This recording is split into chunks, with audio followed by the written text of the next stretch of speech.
আসসালামু আলাইকুম। Secret blogger তাহেবার চ্যানেলে আর একটা নতুন ব্লগে তোমাদের সকলকে জানাই ওয়েলকাম। আশা করছি সবাই ভালো আছো আর আমরাও খুব ভালো আছি। আজকে তোমাদের সাথে একদম সকাল থেকেই ব্লগটা স্টার্ট করছি। আর আজকে না আমি ঘুম থেকে উঠতে একটু লেট করে ফেলেছি, কারণ সকালবেলা হাজব্যান্ড কাজে চলে যাওয়ার পর আমি আবার শুয়ে পড়েছিলাম আর ঘুমিয়ে গিয়েছিলাম। আর প্রায় 8:30টার সময় ঘুম ভেঙেছে। তো উঠি আগে ঝটপট একটু ফ্রেশ হয়ে নিয়ে এখন চলে এসেছি চা করতে।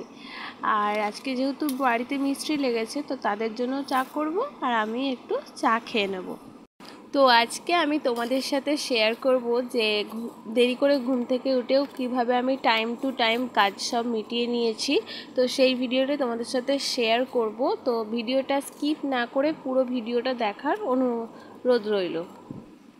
আশা করছি তোমাদের একটু হলেও ভালো লাগবে। আর যদি ভিডিওটা দেখতে দেখতে তোমাদের কোনো পার্ট যদি ভালো লেগে যায়, অবশ্যই একটা লাইক দিয়ে দিও, কারণ তোমাদের একটা লাইক আমাকে কিন্তু পরবর্তীকালে আরও ভিডিও বানাতে উৎসাহিত করে। তো চা এদিকে হয়ে গেছে, চাগুলো কাপের মধ্যে দিয়ে তার সাথে বিস্কিটও দিয়ে আব্বাকে দিয়ে দিয়েছি, কারণ আব্বাও আছে মিষ্টি কাকুদের সাথে ওখানে একটু হেল্প করছে।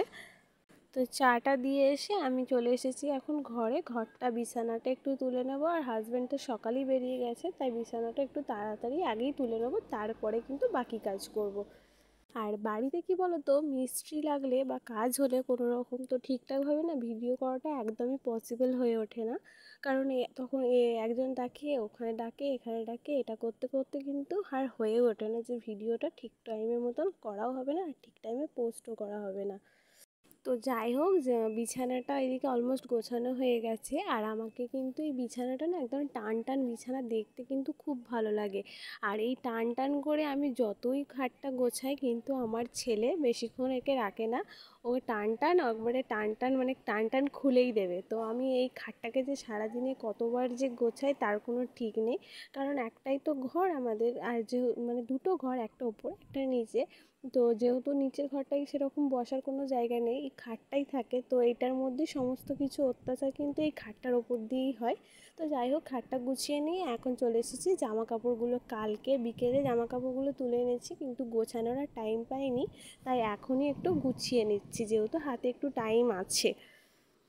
আর আমার কি বলো তো, যতই দেরি করে ঘুম থেকে ওঠো না কেন, কিন্তু আমাকে ওই 12টা থেকে 12:30টার মধ্যে রান্নাটা কমপ্লিট করে নিতে হয়। কারণ ঘরে দাদি আছে। তো দাদি যেহেতু 10টার সময় সেরকম কিছু খায় না, সকালে চা খায়, তো দুপুরবেলায় একবারই ভাত খায়। তো ভাতটা একটু ওই জন্য তাড়াতাড়ি দেওয়ার চেষ্টা করি। একটু দেরি হয়ে গেলে না, একটু বয়স্ক মানুষ তো অসুবিধা হয়, খিদে পায়, তাই না? তো আমি থাকলে তো 2-5 মিনিট একটু লেট হয়ে যায়, কিন্তু মা থাকলে আর একটু তাড়াতাড়ি যতটা পারবে তাড়াতাড়ি করে দেওয়ার চেষ্টা করে, কিন্তু মা বাড়িতে থাকলে অনেক আগে রান্না বসিয়ে দেয়।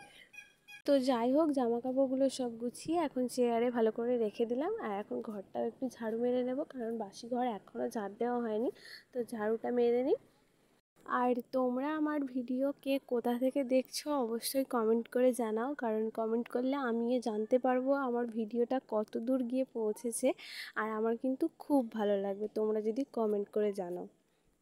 তো আগের একটা শর্টস ভিডিও তোমাদের সাথে শেয়ার করেছিলাম যে ফাইনালি আমাদের রান্নাঘর, মানে আমাদের রান্নাঘরটা স্টার্ট হয়েছে তৈরি হওয়া। তো আমার স্বপ্নের রান্নাঘর বলতে পারো। তো এই রান্নাঘর হওয়ার পিছনে কিন্তু অনেক বড় একটা লড়াই আছে, বা যাই বলো খাটনি আছে।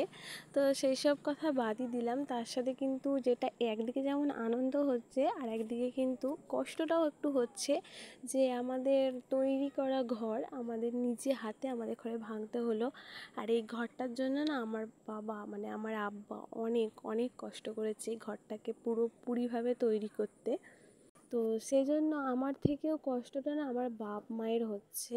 তো সেই কষ্টটা না আমার কাছে বিশাল বড় একটা আঘাতের মতন লেগেছে, যাই বলো নাই বলো, যে নিজেদের হাতে অনেক কষ্ট করে অনেক মানে একবারে হয়নি কিন্তু বারবার করে একটু একটু করে না ঘরটাকে তৈরি করেছিল, সেই ঘরটা আজকে আমাদের ভাঙতে হবে, আমাদের অনেক কিছু জিনিস নষ্ট হবে। তো তো আব্বা মায়ের মুখে না সত্যি সত্যি আজকে একটা কষ্ট দেখা গেছে, যেটা কাউকেই বুঝতে দেয়নি, সেটা আমাকেও বুঝতে দিইনি, কিন্তু আমি বুঝেছি যে কতটা কষ্ট হতে পারে। যতটা আমার হয়েছে তার থেকেও বেশি কষ্ট কিন্তু তাদের হয়েছে। তো যাই হোক, এখানে আলু কাটতে বসেছি। মিষ্টি কাকুদের জন্য আলুর দম করব। তো আগে আলুর দমটা করে নিয়ে তারপরেই কিন্তু তরকারি করব। তো আলু কাটতে কাটতে বাবা একবার ডাকলো যে আয় কেমন কী কাটতে হবে। তো আমার আব্বা সত্যি কথা বলতে আমি যখনই যাই করুক না কেন আমাকে জিজ্ঞাসা করে তো কোনটা করলে কি হবে না হবে। তো সেজন্য মিষ্টি কাকু এই গ্রিলটা কাটতে এসেছিলো। তো এগুলো সত্যি সত্যি পুরোটা মানে এক তো খরচা করে করেছি, তার উপর আবার কেটে ফেলে দিতে হবে। তো যাই হোক, দেখিয়ে দিয়ে চলে এসেছি রান্না করতে এখন। তো আলুগুলো কেটে নিয়েছি, আর বড় আলু ছিল না তাই ছোট আলুগুলোই কাটতে বসেছি। তো এগুলো আলুর দম করব, প্রেসার কুকারে বসিয়ে দিয়েছি। আর একদিকে চুনো মাছ বেছে মশলা মাখিয়ে মা রেখে চলে গেছে স্কুলে। তো সেটাকে ভেজে আজকে চচ্চড়ি করব, তার সাথে করব একটু টকের ডাল আর একটু আলু ভাতে। আর আজকে না সমস্ত রান্না মানে তরকারিগুলো আগে করে নিয়ে সবার শেষে কিন্তু ভাতটা বসিয়েছি। আর এর ফলে কি হয়েছে যে ভাতটাও তাড়াতাড়ি হয়ে গেছে, রান্নাবান্নাটাও খুব তাড়াতাড়ি কিন্তু কমপ্লিট হয়ে গেছে আমার। আর এই গরমে না বারান্দার মধ্যে রান্না করতে না ভীষণ কষ্ট হয়। তারপরে যে তাপটা যে ঘরের মধ্যে ঢোকে সেই ঘরটাতেও কিন্তু থাকাটা একদম দুষ্কর ব্যাপার হয়ে উঠছে। আর তোমরা আমার জন্য দোয়া করো যেন আমার স্বপ্নের রান্নাঘরটা যেন খুব তাড়াতাড়ি আমি কমপ্লিট করে নিতে পারি। তো আলুর দমটা এখন একদিকে বসিয়ে কষছি, তার সাথে কিন্তু এখন চুনো মাছগুলো ভেজে নেবো আর একদিকে। আর অনেকটা চুনো মাছ তো তাই দুবার করে ভাজছি, নাহলে এগুলো মাছগুলো পুরো একদম গুঁড়ো গুঁড়ো হয়ে যাবে। তো মাথা একদিকে ধর একদিকে হয়ে যাবে, তাই অল্প অল্প করে দিয়ে দুবার করে ভেজে নেব। আর এটা একটু মুচমুচে করে ভাজবো যাতে খেতে কিন্তু খুব ভালো লাগবে। আর আমার মতন এরকম হাতে মেখে চুনো মাছ চচ্চড়ি কারা কারা খেয়েছো অবশ্যই কিন্তু কমেন্ট করে জানাও।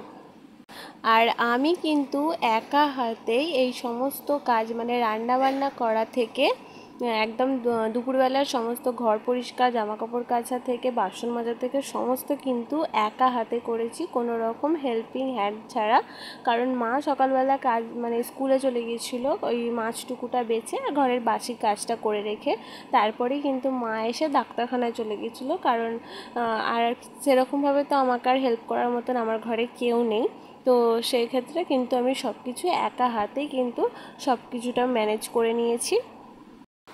আর যে পরিমাণে গরম পড়েছে সেক্ষেত্রে কিন্তু মাথার মধ্যে আগে থেকে সব কিছু সেটিং না করে রাখলে কোনো কাজ কিন্তু এগোতে পারবে না।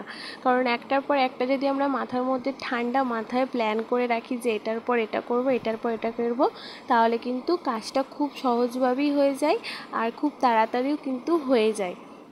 বেশি সময় কিন্তু আমাদের আর এই এত গরমে রান্নার কাছে কিন্তু থাকতে হয় না। আর এত গরমে যে রান্নাঘরে তো আমাদের মেয়েদের ঘরে থাকতেই হবে, তাই না? রান্না না করলে কিন্তু খাওয়া দাওয়াও আমাদের হবে না। তো আর কারো ভরসাও করা যাবে না যে কেউ রান্না করে আমাদের খাওয়াবে। তো যাই হোক, এইভাবেই সমস্ত কাজ আজকে গুছিয়ে নিলাম। ভিডিওটা কেমন লাগলো তোমাদের অবশ্যই কমেন্ট করে জানাও। যদি ভালো লেগে যায় অবশ্যই চ্যানেলটা সাবস্ক্রাইব করে পাশে থেকো। দেখা হচ্ছে তোমাদের সাথে নেক্সট আর একটা ভিডিওতে।